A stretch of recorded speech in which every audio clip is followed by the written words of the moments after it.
Emilio Gay tons up on tight first day.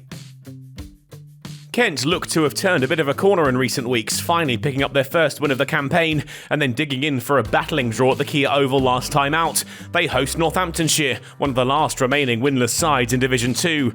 Plenty of good performances from the visitors, none yet bringing that elusive victory.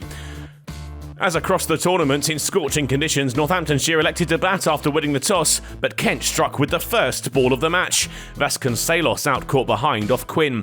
Northamptonshire dusted themselves down and started again. A wicket down early, but Gay and Rickelton responded well, patient, composed and steady as they held back the Kent attack and slowly started to build their side a platform. When Gay lifted Stewart over the leg side for 4, they'd moved to 50 off 113 balls and were looking serene in the middle together. The patient approach continued all the way through to the break. Both Gay and Rickelton now just one blow away from a 50, the score 95 for 1 at lunch.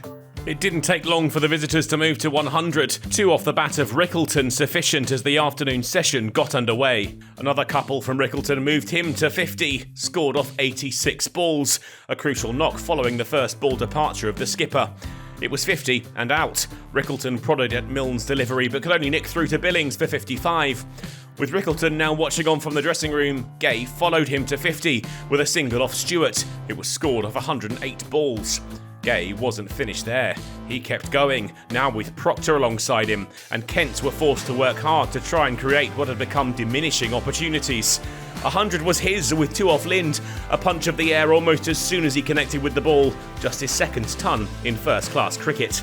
Proctor took Northamptonshire to 200 with a crunching blow over the leg side for 4 off the bowling of Lind, but on the cusp of tea, Kent struck back. Gay outcaught by Lind off the bowling of Joe Denley for 112 to leave Northamptonshire 206 for 3 at the break. Proctor fell after tea, a sharp chance offered to Denley who took a superb catch off his own bowling, and then Keogh followed, off stump taken out of the ground by Leaning as he got his attempted sweep all wrong. Milne struck to remove Cobb soon after the visitors had moved past 250. Better from Kent now, just Neesham and McManus stood between them and the tail. Milnes dispensed with Neesham in dramatic fashion, just one stump left standing as he wheeled away in celebration, and the New Zealand international trudged off. McManus lasted just 14 balls in the end, bowled by Quinn for 4. Northamptonshire now down to their final 2 wickets as Kent surged towards the close. Sanderson up to the ante, slashing Stewart to the boundary before launching Quinn down the ground with a beautiful swing of the bat. But his little cameo was ended when he slashed at Stewart again, only managing a faint edge and Sam Billings did the rest. White took the total past 300 with his first boundary, but could only watch on as Kerrigan aimed a big swipe at Lind, only for the Kent spinner to knock back his off stump. The day brought to a close at the same time as the Northamptonshire innings.